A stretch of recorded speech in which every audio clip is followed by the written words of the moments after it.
Oke guys, assalamualaikum warahmatullahi wabarakatuh. Apa kabar kalian semua? Semoga kalian dalam keadaan baik-baik saja, sehat selalu, dan pastinya bahagia ya guys. Oke, balik lagi sama gua Aldi di channel YouTube Aldi Ride. Dan seperti biasa guys, sambil kita jalan, sambil riding, sambil ngobrol-ngobrol nih guys. Nah, sebelumnya ngingetin aja pada kalian semua untuk terus menjaga kesehatan ya, banyak makan, jangan telat. Terus jangan lupa kalau keluar-keluar jangan lupa gunakan masker. Oke, lanjut ke ada sesuatu topik obrolan yang pengen gue bahas ke kalian semua nih guys, sambil kita ngobrol-ngobrol. Oke, jadi gue lihat di situsnya Honda ya, ternyata Honda sudah ngeluarin CBR 250 RR yang baru guys. Waduh, apakah produk ini worth it ya untuk dibeli, untuk dipinang lah gitu. Nah, mari kita simak bahasan ini nih guys. Waduh, banyak yang orang sepedaan nih. Bentar, gue mesti fokus juga nih. Ntar meleng dikit, tabrak lagi. Oke. Ya, jadi CBR 250 RR sudah keluar, sudah launching, di websitenya juga sudah launching, udah ada iklannya. Apa tuh tagline-nya tuh? Total Control. Oh god. Ya. Ya, jadi memang CBR ini kalau untuk dari segi desain gua banget lah. Gua seneng banget sama desainnya CBR 250 RR itu, tajam-tajam, runcing-runcing, asik lah gitu. Dan ternyata CBR 250 RR yang baru itu ternyata sama aja. Tidak ada, kalau menurut gue ya, tidak ada ubahan yang signifikan lah, terutama di luar. Bahkan nggak ada sama sekali guys. Gue juga udah pernah bahas di vlog gue bahwa CBR 250 RR itu walaupun desainnya itu muncul di tahun 2016 ya, 2016 keluar CBR 250 RR. Itu menurut gue udah kayak desainnya untuk tahun 2024 guys, karena terlalu sophisticated banget, terlalu canggih, terlalu apa ya, alien banget gitu guys, desainnya abadi banget. Jadi yang lo lihat ini adalah desain tahun 2016. Bahkan kalau kita compare sama Ninja itu modelnya moncong kayak gitu tuh baru tahun 2018 guys. Ya jadi bisa lo bayangin gitu kan, desainnya CBR 250 RR itu menurut gue juga, kalau gue jadi pihak Honda gitu, research and development alah ini masih cakep nih gitu, masih seger lah gitu, masih bisa diterima publik, dimakan sama dikonsumsi publik tuh masih pantas lah gitu. Oke, selanjutnya, nah apa aja sih yang baru dari CBR 250 RR ya? Seperti yang gue jelaskan berikutnya, ternyata memang ya hampir semuanya fitur yang gue sebutkan kemarin atau beberapa tambahan-tambahan ternyata ada semua. Kayak misalkan tenaga, ternyata bener guys, tenaganya itu menjadi 41 PS, 41 horsepower lah ini. Ya mungkin lebih kecil sedikit ya, 40, sekian horsepower, tapi naik drastis loh guys, dari 38 ke 41. Ada peningkatan sekitar 3 horsepower. Waduh. Torsinya juga guys, dari 23 ke 25 Nm.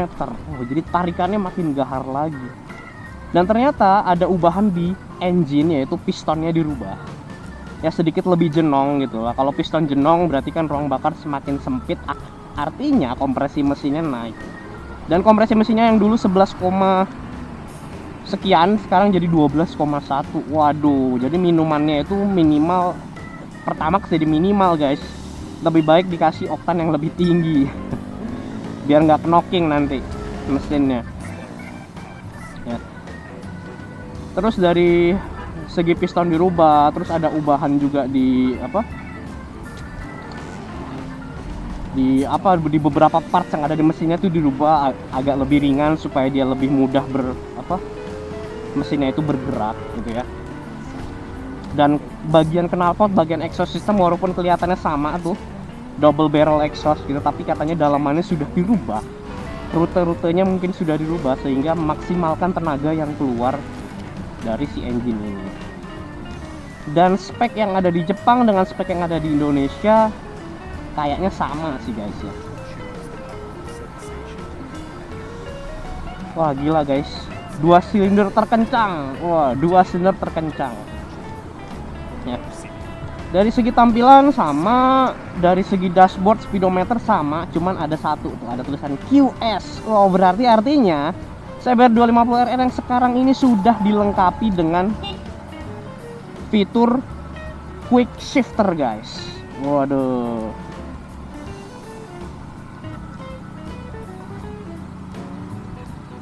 Jadi udah ada quick shifternya. Wow, cakep banget nih guys. Dengan adanya tapi penambahan model. Jadi dia dengan model khusus yaitu CBR 250RR SP. Wah, keren banget deh. Nah, selain itu juga dia juga ada penambahan warna ya. Kan dulu kan cuma Black Freedom, matte black, terus matte red. Nah, sekarang ada yang merah hitam. Terus sisanya warnanya mirip-mirip ya, cuman stripingnya sedikit berbeda, ada abu-abu, ada merah gitu. Sama ada versi Garuda X Samurai. Garuda X Samurai. Aduh, kita diingatkan kembali bahwa kita pernah dijajah sama Jepang ya guys ya. Garuda kita pernah ditebas sama samurai guys. Ini gue ngomongin apa sih? Aduh. Iya, oke. Nah, terus untuk harganya nih guys, ternyata ada kenaikan untuk versi yang nggak ada kenaikan sih sebenarnya. Memang karena ada penambahan fitur quick shifter itu ya. Jadi ada penambahan kode gitu kayak CBR 250RR SP. Aduh. Nah, itu harganya dijual Rp76.700.000 ya. Lo bisa lihat price listnya juga bisa di websitenya Honda. Itu ada lengkap.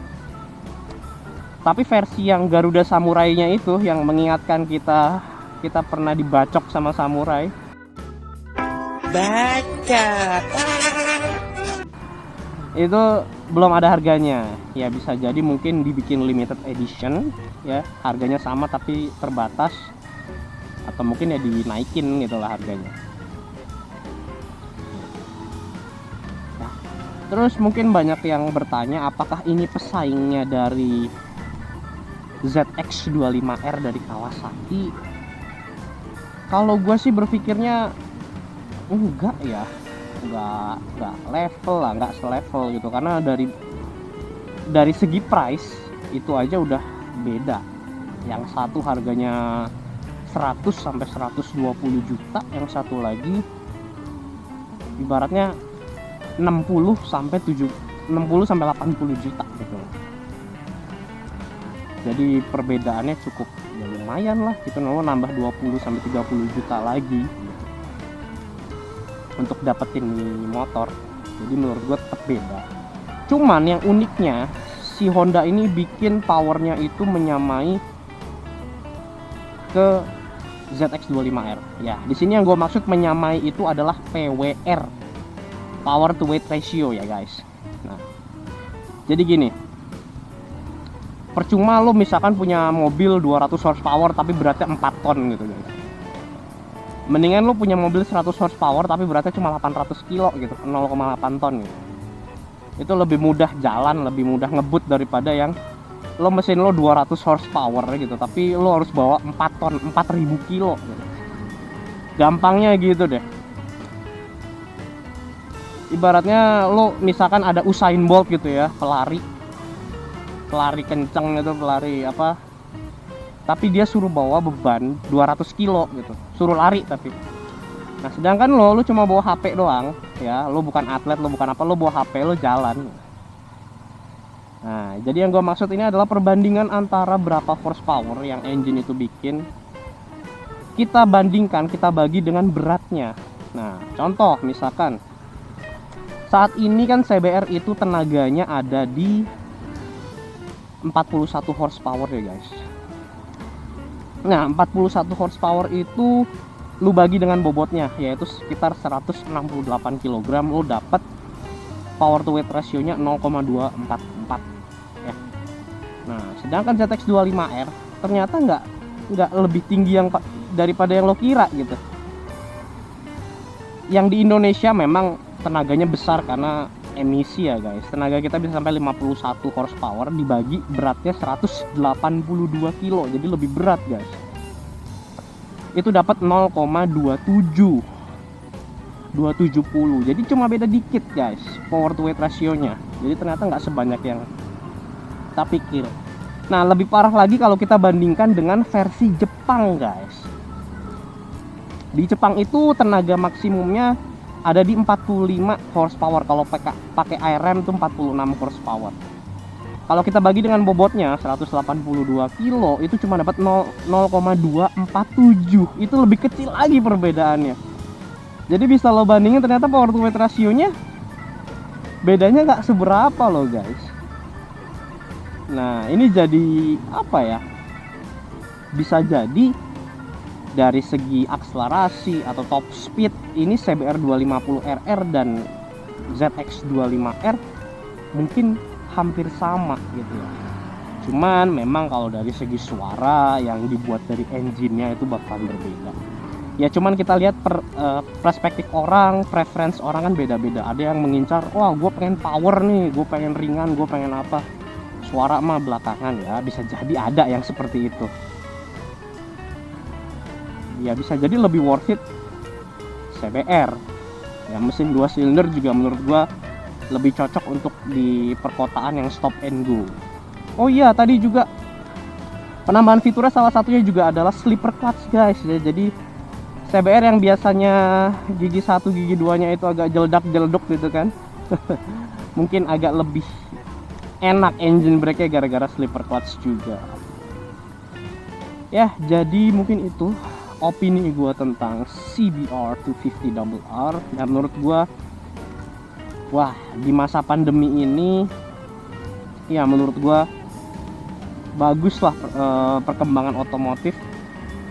Nggak tiba-tiba stagnan sampai nggak meluncurkan produk baru gitu ya. Mereka masih tetap berkarya. Jadi good job untuk otomotif di Indonesia. Dan Indonesia juga bagus dengan konsumsinya sehingga bisa meningkatkan perekonomian Indonesia.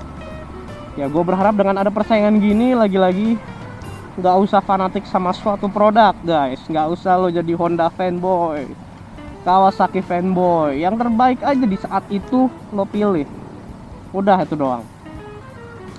Yang menurut lo bagus, itu yang terbaik buat lo berarti. Itu aja. Gimana pun juga semakin banyak persaingan, Honda bikin gacokannya, si Kawasaki bikin gacokannya, pokoknya bikin yang terbaiknya. Yamaha juga bikin.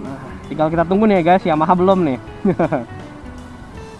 Bikin semuanya, Suzuki misalkan bikin juga. Nah, itu yang untung itu konsumen guys. Konsumen jadi lebih banyak pilihan, lebih banyak pertimbangan. Kita yang dimanja.